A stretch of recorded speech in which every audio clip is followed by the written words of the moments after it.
Assalamualaikum. Kembali bersama dengan saya di channel Nasrani Indonesia yang membahas tentang agama, sains, dan sejarah. Nah, topik kita pada saat ini itu merangkum ketiga ini. Ada bagian agamanya, ada bagian sainsnya, ada bagian sejarahnya. Seperti itu. Nah, judul topik kita yang menarik pada saat ini adalah yang nyata itu penciptaan Adam atau evolusi. Yang nyata itu Adam si manusia tanah atau evolusi manusia. Nggak bisa dua-duanya nyata, nggak bisa. Kalau yang benar adalah manusia itu dari tanah, ya berarti teori manusia dari spesies sebelumnya itu salah. Itu nggak nyata. Kalau yang benar, yang nyata adalah manusia itu dari spesies sebelumnya, ya berarti kisah Adam dan Hawa ini tidak nyata. Jadi hanya salah satunya yang nyata, hanya salah satunya yang sesuai dengan yang sebenarnya historical, yang ada dalam sejarah. Yang lainnya itu adalah kisah alegori. Jadi yang mana? Yang mana yang merupakan kisah alegori? Yang mana yang merupakan kisah nyata? Jawabannya gini, ya. Ini debatable, ya. Banyak orang nggak setuju sama saya, tapi nggak apa-apa. Saya share aja pendapat saya. Yang nyata itu adalah evolusi manusia. Itu berdasarkan sains modern tuh seperti itu. Nah, kisah Adam dan Hawa yang berbicara juga sama si Hawa ini berbicara sama ular yang bisa berbicara begitu ya. Ini adalah kisah alegori yang dibuat sama penulis kitab Yahudi ya. Dan si penulis ini memang ingin menyampaikan pesan-pesan kebaikan kepada anak cucunya. Tapi kalau pesan kebaikan itu, kamu jangan sombong, kamu harus beribadah sama Tuhan. Nah, kalau seperti itu aja, ya itu gampang dilupakan. Tapi kalau dirangkum di dalam suatu narasi, dalam suatu cerita yang bagus, cerita itu akan diceritakan kembali ke generasi berikutnya.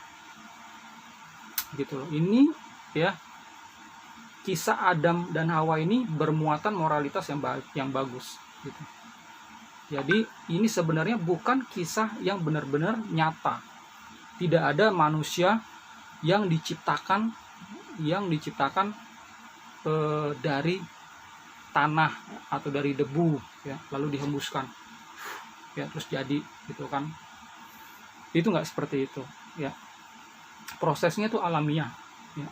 Tuhan berada di belakang proses alamiah itu, mulai dari Big Bang ya, terbentuknya berbagai tata surya termasuk matahari, lalu bumi tadinya panas ya, terus lama kelamaan permukaannya mendingin, terus ada bagian yang mengeras, ada yang mencair. Nah, yang mencair itu jadi samudra. Disitulah mulai kebentuknya organisme bersel tunggal ya. Dari situ membelah diri, lama-lama jadi hewan di dalam air itu. Nah, inilah cikal bakalnya hewan-hewan yang ada di daratan. Begitu juga tumbuhan.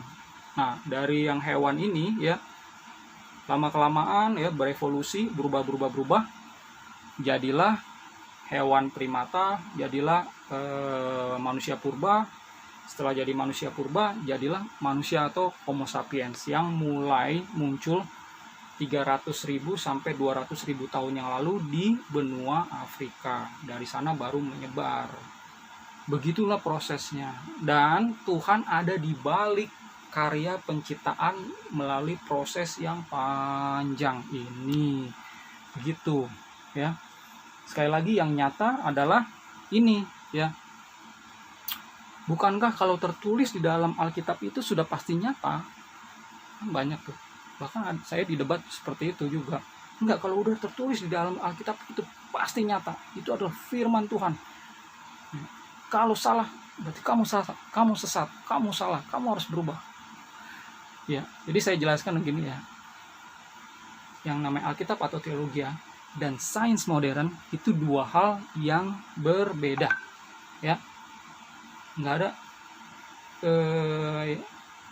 nggak ada yang berpikir kalau teologi itu bagian dari sains, itu nggak ada gitu loh. Cara mendapatkan informasi, ya, dan tujuannya itu berbeda. Ini, ya, dua ini tuh udah jauh berbeda. Cara mendapatkan informasi kalau agama, teologi, ya, itu orang semedi, ya, berpuasa, jadi peka, terus mendengarkan suara-suara ilahi. Jadi informasi dari atas, dari langit, dari Tuhan, ya, dapatkan lalu diceritakan. Nah, begitu tuh, ya. Musa seperti itu. Nabi-nabi di kaum Yahudi ya seperti itu juga kan, dapatkan suara-suara. Abraham juga gitu mendapatkan suara-suara. Nah, itu munculnya agama, ya, teologi itu seperti itu, ya. Nah, kalau di sains ini cara mendapatkannya ya kumpulkan data gitu kan. Dari kumpulkan tuh ada topik kan sebelumnya kan. Menurut topik itu kumpulkan data, terus ada dugaan-dugaan sementara, terus baru ada metodologi riset. Nah, dilakukanlah eksperimen ini, ya kan, baru nanti ada hasilnya. Kalau ada hasilnya ditulis. Makanya ada artikel-artikel alam ilmiah, ada jurnal, ada tesis yang bisa dipertanggungjawabkan. Hasilnya nanti ya ada ilmuwan-ilmuwan di berbagai bidang gitu loh. Cara mendapatkan informasinya tuh seperti itu. Terus bedanya apalagi? Bedanya adalah tujuannya. Kalau teologi ini tujuannya ya moralitas, kembali lagi ke hal spiritual, ya. Kalau di sini sains itu tentang pengetahuan, wawasan kita, ya. Berbeda jadinya tujuannya. Sebagai contoh, kalau kita mempelajari teologi, ya, kita mempelajari Tuhan, sifat-sifatnya, bagaimana Tuhan mengasihi manusia yang tadinya jahat bisa bertobat, ya, bisa berbuah-buah gitu kan, bagaimana dia beribadah, ya, melakukan berbagai ritual, ya. Di dalam Kristen itu ada ritual baptisan air, baptisan Roh Kudus, ya. Terus ada perjamuan suci, ya.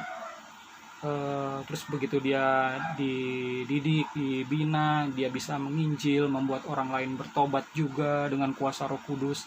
Nah, hal-hal yang berkenan sama spiritual, yang berkenan sama moralitas, itu belajarnya di sini, ya. Nah, kalau tujuannya adalah yang ini, ya, wawasan kita diperluas, ya. Kita suka sama sejarah, kita suka sama arkeologi, ya, mencari fosil, mengumpulkan data di masa lalu gitu kan. Di sini caranya. Kalau kita di dunia kedokteran, kita belajar gen, ya, kita ya belajar biologi, belajar kimia, fisika, astronomi, ya. Semua tuh di sini, ya. Berkenaan sama ini pengetahuan, ya. Jadi, ya, dua-duanya nih bisa berjalan loh bersamaan. Ya, ada yang memilih tidak beragama, itu hak mereka, ya. Tapi orang di Indonesia kan pada umumnya kan beragama kan. Jadi dua-duanya ini jalan.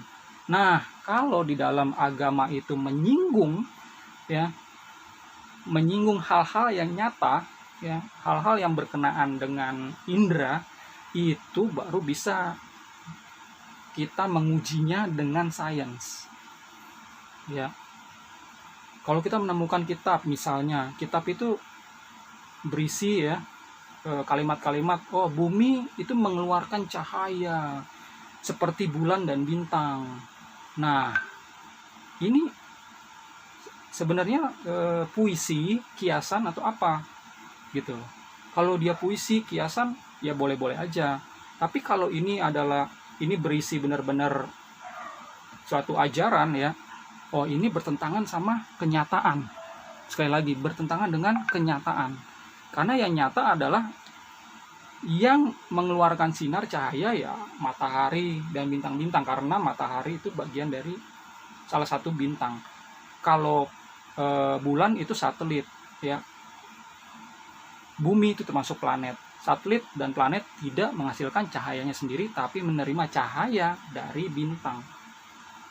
Gitu ya. Jadi diuji dengan sains gitu. Termasuk dengan ini nih.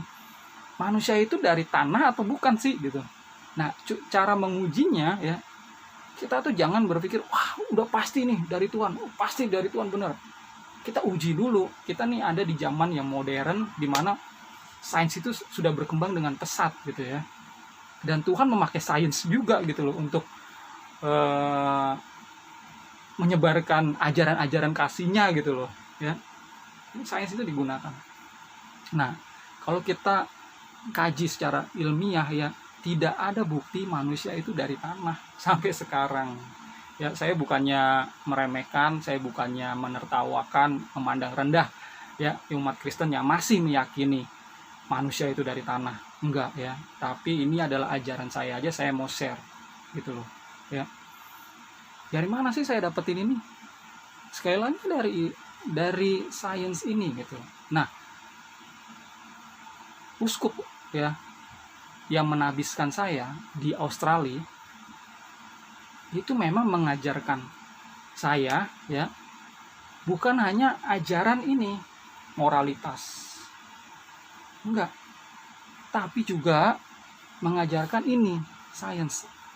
Agama dan sains itu selaras, sejajar, bisa dipelajari dua-duanya paralel secara bersamaan, bisa gitu loh. Jadi mereka ngajarin ke saya ya secara ilmiah ya, evolusi itu terjadi ya, baik itu fisik dan roh. Nah, saya nggak mau bicarakan tentang evolusi roh dulu deh ya, nanti bias ada di video saya yang lainnya ya. Sekarang fokus di evolusi fisik. Jadi manusia itu berevolusi memang ya. Uskup-uskup saya juga ada yang lulusan Cambridge, sejarah, seorang sejarawan ya. Jadi bukan hanya beliau ini mendalami mistik ya yang dalam, tapi juga orang yang punya karya-karya ilmiah ya di sini. Nah, dari mereka lah saya mendapatkan pengajaran itu, dan saya pikir ya ini logis, masuk akal. Makanya saya pegang gitu. Makanya saya kalau dulunya meyakini manusia itu dari tanah, benar-benar dari tanah, sekarang saya meyakini ya itu ada di Alkitab, tapi penafsiran saya ya itu hanya berupa kiasan, alegori saja. Gitu ya. Wah, seperti ateis dong ya. Nggak percaya tuh kalau Adam itu dari tanah. Kamu banyak tuh yang bilang seperti itu. Wah, Aldo, kamu itu pengajar ateis gitu kan. Karena nggak bisa membantah bukti-bukti yang saya berikan, akhirnya bilang seperti itu. Aldo, kamu itu ateis, kamu sebenarnya punya pengajaran yang sesat ya. Nggak perlu lagi menyembah Yesus, nggak perlu lagi menyembah Allah Tuhan. Nah, sebenarnya gini loh ya.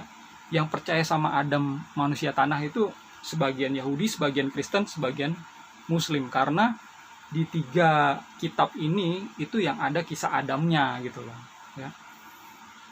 Tidak semua ya orang Yahudi, Kristen, Islam itu menolak evolusi, enggak semua gitu kan.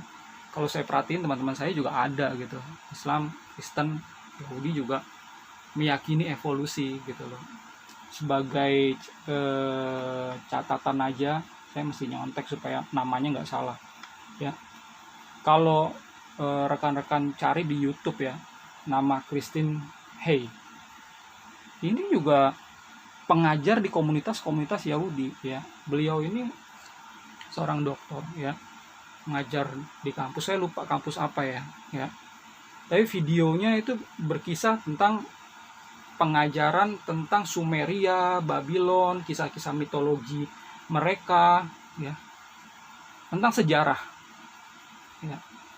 Nah, termasuk ya sejarah Adam Hawa ini merupakan kisah-kisah yang mirip dengan kisah-kisah yang ada sebelumnya, karena bangsa-bangsa sebelumnya itu sudah punya juga ya kisah-kisah yang menggambarkan penciptaan ya alam semesta dan penciptaan manusia pertama. gitu. Nah, agama Yahudi ya membuat hal yang sama gitu loh. Ya. Kalau di bangsa Sumeria itu manusia pertama disebut Adapa. Mirip ya, mirip. Nah, di Yahudi disebut Adam gitu ya. Adam artinya tanah, dari Adamah, seperti itu. Nah, jadi nggak semua Yahudi menolak loh. Ada Yahudi-Yahudi yang menerima. Lalu Kristen gimana? Ya, uskup saya sendiri, uskup John Ward, uskup John Cuvée itu mengajarkan hal yang sama ya. Lalu Dr. Dennis Lemeroux itu adalah seorang profesor sains dan religion di Saint Joseph College. Itu termasuk University of Alberta di Kanada. Ya, beliau juga seorang penginjil ya. Beliau juga seorang ilmuwan ya. Sering dipanggil untuk membicarakan tentang evolusi ini dari sisi kacamata orang Kristen gitu loh. Terus ada, nah ini dia Dr. Hugh Ross. Saya beli bukunya ya mengenai The Creator and the Cosmos. Ini belum ada ya terjemahan bahasa Indonesianya, di Indonesia belum ada di toko-toko buku dia di sini gitu ya. Jadi saya belinya di Amazon.com. Terus saya berkawan juga dengan beliau di Facebook. Jadi beliau ini tadinya ateis ya, percaya sama Tuhan Yesus ya, karena baca Bible. Nah, menurut beliau ya, hal-hal tentang antariksa ya di Bible itu bisa dijelaskan ya. Akhirnya beliau percaya, dari ateis ya percaya sama Yesus gitu ya. Nah, beliau juga salah satu pendukung ya. Semua ini penciptaan itu dari Big Bang ya dan lain sebagainya ya. Kalau kata merujuk ke dalam kitab suci ya, kata yom atau hari kan dalam pasal 1 kan diciptakan ada 6 hari masa Tuhan berkarya penciptaan ya. Manusia diciptakan di hari ke-6, hari ke-7 istirahat. Nah, kata hari itu jangan dibayangkan artinya 24 jam gitu ya. Hari itu bisa berarti juga rentang waktu yang sangat lama itu. Dalam kata Ibraninya itu seperti yom, itu belum tentu 24 jam ya. Jadi kalau mau tahu lebih jauh ya tentang astronomi Bible, nah baca ini atau tanya jawab sama Dr. Ross gitu ya. Terus ada lagi Dr. Jeff Skloss. Ini adalah seorang profesor Natural and Behavior Science. Lalu ada Dr. John Lennox, profesor matematika dari Oxford University. Masih banyak yang lain sih sebenarnya yang mendukung kalau Tuhan berkarya di balik proses alamiah evolusi ya. Bisa dicek di internet, di Google atau di YouTube ya. Itu banyak ya ilmuwan yang meyakini, ilmuwan Kristen yang meyakini sebenarnya Adam Hawa itu kiasan, alegori. Oke. Kenapa mesti percaya sains? Bukankah sains itu berubah-ubah? Emang sains itu berubah-ubah. Penafsiran orang juga bisa berubah-ubah kan? Ya kan? Sekarang tafsirannya ini ya kan, merasa diiluminasi sama Roh Kudus, terus berubah besoknya. Iya, bisa berubah. Nah, sains juga seperti itu. Cuma begini ya Bapak Ibu, yang namanya teori evolusi atau bukti-bukti evolusi itu bukan ada sejak setahun yang lalu ya. Ini ada udah 160 tahun yang lalu ya. Teori evolusi itu sudah dicetuskan sama Charles Darwin ya. By the way, Charles Darwin itu tadinya Kristen ya, tapi akhirnya dia menjadi agnostik, percaya sebenarnya Tuhan itu ada, cuma susah untuk dinalarkan, dipikirkan Tuhan itu seperti apa, makanya itu tergolong ke dalam agnostik ya, itu Charles Darwin. Nah, jadi sampai mana ya? Ya, Charles Darwin, sains berubah-ubah. Oh iya, jadi nah ini kan udah 160 tahun ya si Charles Darwin ini mengeluarkan teorinya. Dan ada nggak selama ini ya yang membuktikan kalau manusia itu dari tanah? Nggak ada gitu. Justru yang mempertegas ya kalau pendapatnya Charles Darwin ini benar, itu semakin banyak, semakin melimpah. Itulah kenapa pemerintah kita ya itu memang memuat ya ajaran evolusi ini ke dalam silabus ya, mulai dari SMA kelas 2 gitu loh. Di kampus-kampus, mau masuk kampus mana aja ya, MIPA, jurusan MIPA di kampus mana aja di Indonesia ada pelajaran ini gitu. Nggak ada di situ pelajaran ya manusia dari tanah, itu nggak ada gitu. Kampus seluruh dunia juga ya seperti itu ya. Jadi risetnya tuh terus berkembang ya. Ya memang itu bukti seperti itu. Apa sih bukti-buktinya gitu. Sebenarnya ini mesti dimuat di video yang lain ya, tapi saya share aja ya secara singkat bukti-bukti evolusi itu ada ya. Evolusi itu kan terbagi dua ya, ada yang mikro, ada yang makro. Yang mikro itu perubahan ya di dalam spesies, tapi kalau udah beda ke spesies yang lain, berubah ke spesies yang lain, itu disebut makro. Nah, mikro, coba lihat kita sama ayah kita, atau yang punya anak kita sama anak kita, sama nggak? Pasti berbeda. Ada yang hidungnya beda, ada yang matanya beda, ada yang warna rambutnya beda, warna kulitnya beda. Nah, itu disebut mikro evolusi, mikro evolusi ya. Sekarang beda. Nah, kalau dalam waktu jutaan tahun, nah perbedaannya semakin besar, makanya bisa jadi makro evolusi. Bukti pertama, lihat ke anak, lihat ke ayah. Terus bukti berikutnya, cari museum arkeologi terdekat. Gitu. Kalau yang mentahbiskan saya tuh, uskup itu punya tuh museum arkeologi. Ada di Queensland. Gitu. Di sini coba cari di daerah Sangiran sana. Lihat itu bukti fosil arkeologi, itulah buktinya gitu. Lalu bukti berikutnya apa? Lihat ke gen kita ya. Di gen itu ya, menurut ahli biologi ya, itu udah bisa menjabarkan sejarah ya. Kita sama bonobo itu kapan jadi satu ya, punya satu nenek moyang. Kita sama bangkuang aja tahu kita dari gen gitu kapan gitu punya satu nenek moyang. Jadi sejarah kita terhadap adanya kita itu ada di dalam gen ya. Lalu perbandingan fosil, perbandingan tulang ya, kita sama spesies yang lain, itu juga bisa menjadi bukti kalau adanya proses evolusi. Nah, yang lainnya seperti apa ya, bisa search di YouTube, itu banyak ya penjelasannya. Saya sekarang fokus lagi ke sini. Oke, lalu ada yang bertanya sama saya gini ya, bukankah teori evolusi itu mulai dibantah dengan adanya teori intelligent design dari Dr. Stephen Meyer ya? Ada nih yang tanya seperti ini ya. Saya juga angkat jempol sih sama Dr. Stephen Meyer ini. Cuma ya, begitu saya tonton ya penjelasannya berjam-jam ya, beliau ini ya kan punya teori intelligent design. Intelligent design tuh kata lain dari Tuhan gitu loh. Menurut beliau ya, terjadinya satu spesies itu bukan suatu kebetulan ya. Itu ada yang ngerancang ya.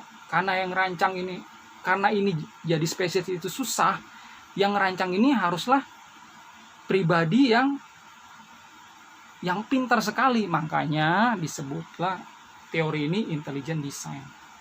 Apakah beliau sudah membuktikan adanya manusia tanah? Tidak ada sampai sekarang. Kan udah saya bilang nggak ada.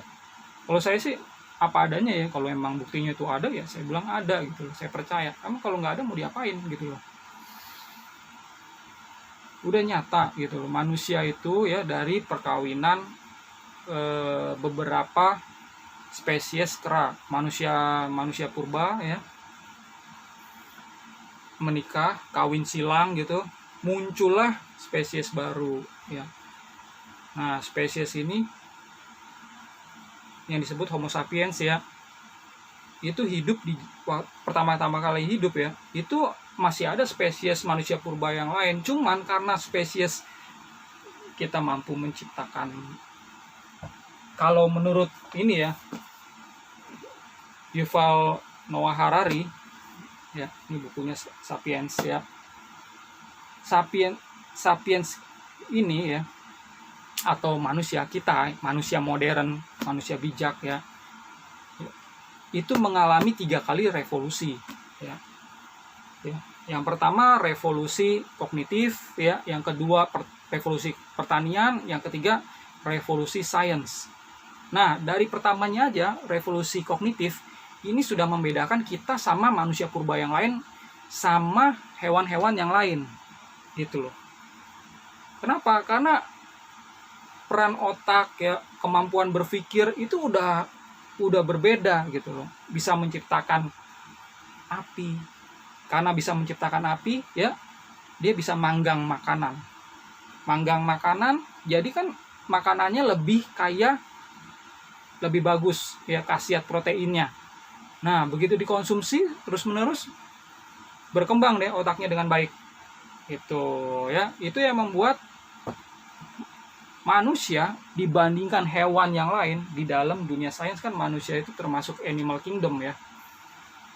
Nah, dibandingkan dengan hewan yang lain, manusia itu jauh ya lebih pinter jadinya gitu. Dia bisa mewujudkan apa yang ada di dalam pikirannya. Kalau dia berhayal, dia ingin punya sesuatu, dia bisa merencanakan supaya hal itu terwujud dalam hidupnya. Nah, jadi ya, yang namanya agama-agama itu juga diciptakan sama sapiens ya, sama spesies kita yang menciptakan agama-agama ini. Ada agama B, agama C, D, sampai agama Yahudi, Kristen, Islam, Bahai, dan lain semuanya. Itu seperangkat aturan yang manusia ciptakan. Hewan lain, manusia purba yang lain dulu nggak bisa ciptakan gitu loh. Dan karena kalah bersaing ya sama manusia, sama sapiens, manusia purba yang lain akhirnya punah gitu loh. Itu ceritanya tuh seperti itu. Ini ceritanya tuh di sini ya. Nah, kita nih yang menciptakan agama, terus kita membuat kategori sendiri. Manusia itu bukan hewan. Gitu. Itulah hebatnya kita. Ya. Kita itu berkembang. Otak kita, kesadaran kita itu berkembang. Makanya berbeda. Ya, Dr. Stephen Meyer ini ya adalah, dia itu bukan ateis, dia percaya Tuhan itu ada, dan Tuhan itulah yang membuat ya hidup kita itu organisme yang hidup jadinya. Itu menurut dia gitu loh. Oke. Terus kalau begitu benar dong kalau manusia itu dari monyet. Wah, ada uskup yang bilang kayak begini nih di depan saya sendiri. Saya geleng-geleng kepala aja. Tapi ya inilah pendapat umum orang yang awam tentang sains ya. Saya merasa wajar-wajar aja lah gitu, karena orang ya perlu edukasi lagi. Dulunya saya juga berpikir seperti itu, manusia ya monyet dulu. Tapi sebenarnya ya kita ini spesies kera. Itu kera besar, kera yang sudah mengalami 3 kali revolusi. Kita bukan monyet. Kera dan monyet itu 2 spesies yang berbeda gitu. Manusia, sapiens, dan monyet ya, bonobo atau gorila ya, simpanse, itu spesies-spesies yang berbeda. Dulunya satu nenek moyang. Begitu ya. Manusia dan monyet punya nenek moyang yang sama, yang hidup 6 atau 7 juta tahun yang lalu. Jadi manusia bukan berasal dari monyet. Itu ya. Terus ada yang bilang gini, jadi kapan dimulainya manusia dong? Ya, bukankah tercatat dalam Alkitab manusia pertama kali itu 6.000 tahun yang lalu atau 5.000 tahun yang lalu? Gini, manusia pertama kali ada, seperti saya tadi udah jawab ya, ada itu sejak ya 300 sampai 200 ribu tahun yang lalu ya. Hewan-hewan yang lain ya, manusia purba itu sudah ada dulunya.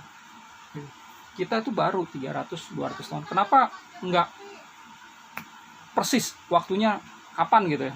Sekali lagi, evolusi adalah perubahan yang terjadi secara perlahan. Perlahan. Jadi enggak pas ya 100.000 tahun yang lalu, 4.000 tahun yang lalu, itu nggak bisa seperti itu. Kita ada itu bukan diciptakan tiba-tiba nongol gitu. Papa kita kera, manusia kera, terus tiba-tiba jadi manusia sapiens. Enggak, itu perubahannya tuh perlahan baru ya 300.000 tahun yang lalu sampai 200.000 tahun yang lalu kita muncul gitu ya.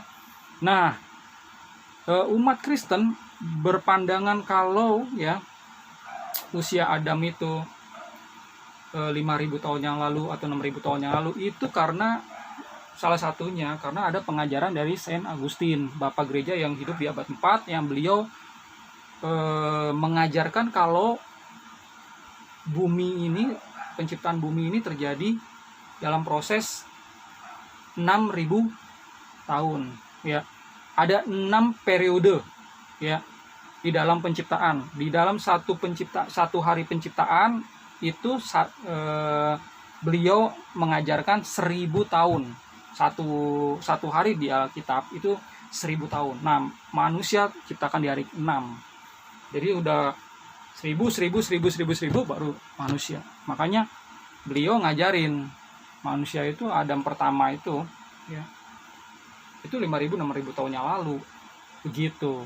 Nah, beliau kan bukan saintis, bukan ilmuwan ya. Cara mendapatkan ya informasi ini ya, beliau bukan dapatkan dari riset gitu ya. Beda sama Galileo Galilei, itu riset dia, temukan teleskop ya, ada metodologinya, terus sampai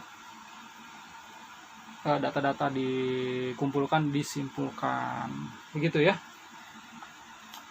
Oke, terus ngomong-ngomong, Galileo Galilei itu kan Kristen kan, Katolik, tapi karena ilmuwan ini ditentang risetnya sama gerejanya, akhirnya orang ini dikucilkan, di anatema. Kamu udah nggak dianggap sebagai bagian dari jemaat Katolik lagi. Nah, ini perlu ya diketahui. Gereja Katolik itu memerlukan 350 tahun untuk menyadari kesalahannya menganatema si Galileo Galilei. Perlu 350 tahun. Ya, lama sadarnya.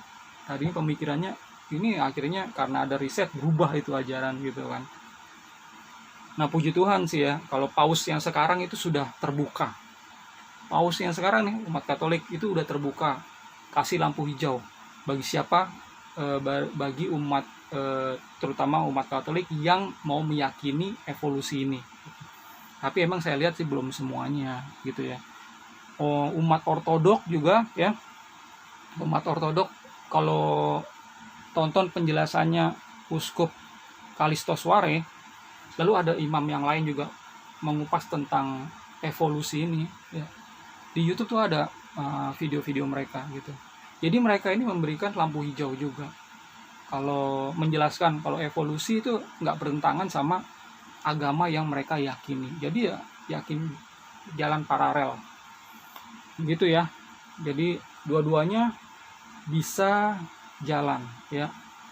Jadi jangan pakai lagi pemikiran itu 6.000 tahun yang lalu tuh manusia pertama gitu ya. Itu nggak sesuai dengan kenyataan. Oke. Terus bagaimana dengan penulis Injil yang menjelaskan bahwa Yesus itu adalah keturunan Adam? Bukankah dia tahu dari Roh Kudus? Nah, ini dia gitu loh. Banyak orang berpikir begini, penulis Alkitab itu ya, dia nggak tahu ya, dia nggak tahu menau, tiba-tiba lagi dia berdoa, kayak diiluminasi gitu ya, gitu kan, wah informasi yang dahulu kala gitu kan, yang dia dari dia nggak tahu jadi tahu gitu. Nah, penulisan Alkitab tuh nggak seperti itu, kecuali kitab Wahyu ya. Kalau kitab-kitab Wahyu ya, kitab Daniel di Perjanjian Lama itu seperti itu ya.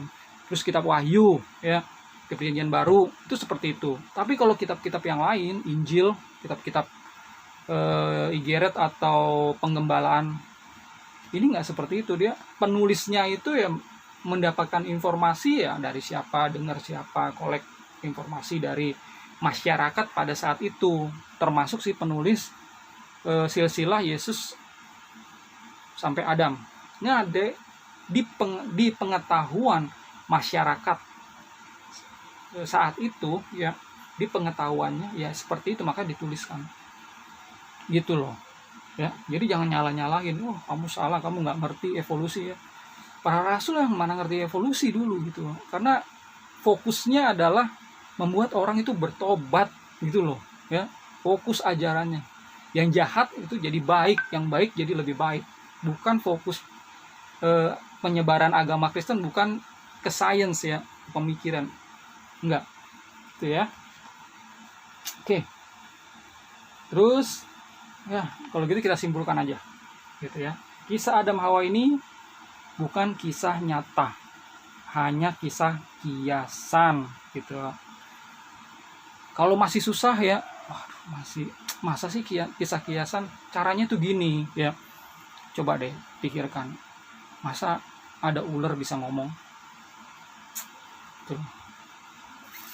Coba pikirin, masa sih ada ular bisa ngomong?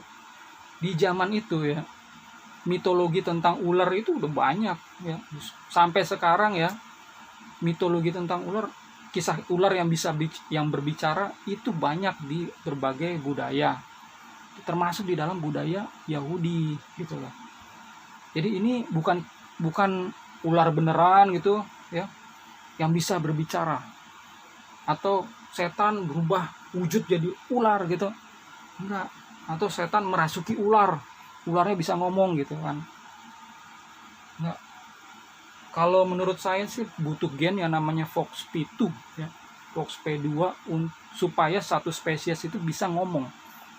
Burung beo itu bisa ngomong ya. Manusia dari manusia purba itu udah bisa ngomong, udah bisa berbicara gitu. Lama-lama artikulasinya bagus sampai sempurna sampai sekarang. Ya, karena gen itu ada ya. Nah, di dalam ular ini nggak ada ya gen itu. Jadi kalau mau percaya tentang manusia, tentang evolusi ya, coba pikirkan dulu ular nih. Ular, masa sih ular bicara? Kalau masih meyakini ular berbicara, udah gitu, itu susah meyakini evolusi gitu loh. Karena dia meyakini hal yang gampang aja gitu ya, ular kok bisa bicara. Nah, kalau dia masih meyakini itu ya susah meyakini deh. Pasti akan ngomong, wah mujizat ya, apa yang terjadi itu karena mujizat ya, Tuhan bisa melakukan mujizatnya, ular bisa bicara gitu kan. Ya udah, kalau kayak gitu ya susah gitu kan. Nggak perlu dipaksakan ya, berangsur-angsur ya. Seperti tadi ya, Galileo itu pada saat dia bicarakan ya, kalau hasil risetnya itu kan bicara bumi lah yang mengelilingi matahari gitu kan. Itu kan sebenarnya teori Kopernikus sebelumnya yang beliau buktikan itu. Nah, Kopernikus sendiri nggak berani gitu loh ngomong. Pada saat dia mengeluarkan pengajarannya itu anonim tadinya gitu kan, nggak pakai nama dia. Nah, si Galileo ini yang berani gitu kan menyatakan. Nah, perlu bayangin 350 tahun supaya ini gereja ini sadar. Nah, ini 160 tahun sudah ya teori evolusi ini. Kalau masih banyak yang nggak sadar ya nggak apa-apa, mungkin perlu 100 tahun lagi ya. Tapi ya tidak perlu dipaksakan, karena ya sekali lagi, inti dalam mempelajari agama adalah masalah batin, moral ya. Kalau kita mempelajari, ada Adam dan Hawa ciptakan sama Tuhan, berarti kita memang nggak boleh hidup terpisah dari Tuhan. Nafas kita itu bagian dari Tuhan. Kita hidup dan harus bersyukur pada Tuhan. Nah, ada pesan-pesan positif yang lain dan penjelasan saya tentang evolusi ini gitu ya.